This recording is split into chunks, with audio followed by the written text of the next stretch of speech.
आम पब्लिक कैसे करता है मैं आपको बताता हूँ। सुबह 11 बजे से लेकर रात के 1:30 बजे तक पार्लियामेंट ने डिबेट किया है ऑन द सब्जेक्ट डीलिमिटेशन।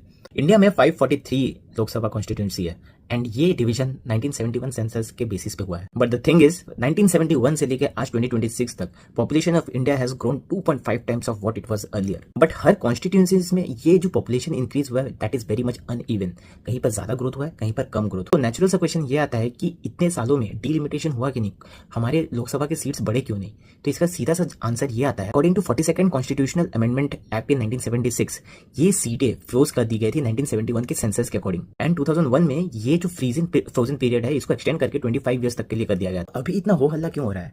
तो गवर्नमेंट ला रही है 131st amendment constitutional amendment bill, जो डिस्कस कर रही है कि जो हमारी लोकसभा की सीटें हैं 543 से बढ़कर 850 के क्लोज टू हो जानी चाहिए। एंड इस डीलिमिटेशन बिल जो कि कहती है कि एक डीलिमिटेशन कमीशन बैठनी चाहिए और ये कॉन्स्टिट्यूशन सी के सीट को रीड्रॉ करे और रीएलोकेट करे। इसका बेसिस है 2011 का census data. Third is union territory laws, जो कि ये जो सारी चेंजेस है ये सभी यूनियन टेरिटरीज के लिए भी एप्लीकेबल हो। अभी इतना हो हल्ला क्यों? इधर एक आती है एक important bill that is women's reservation bill.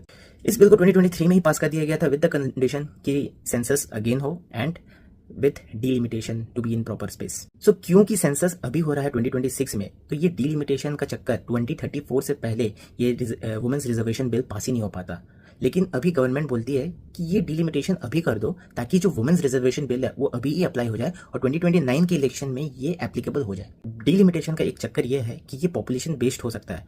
तो जो हमारी नॉर्थ इंडियन स्टेट्स है यूपी, राजस्थान, बिहार, इनकी पॉपुलेशन काफ़ी ज़्यादा है compare to the southern states that is Tamil Nadu, Karnataka, Kerala. अब अगर डीलिमिटेशन होता है and the seats are increase from 543 to 850 close, तो क्या होगा कि share the vote like share from seat share जो हमारी सदर्न स्टेट्स की है वो काफ़ी कम हो जाएगी compare to the northern states. इस पे अमित शाह का कहना है कि ये पॉपुलेशन बेस्ड नहीं हो रहा है, ये 50% इंक्रीज फॉर ओवरऑल स्टेट्स के साथ ही होगा। तो इसमें वोट शेयर जो सीट शेयर है इन द पार्लियामेंट ये सदर्न स्टेट्स का या फिर किसी भी स्टेट्स का कम नहीं होगा। Problem with this statement is ये स्टेटमेंट कहीं भी बिल पे नहीं लिखा हुआ है। That is the statement given by Amit Shah और द बीजेपी पीपल।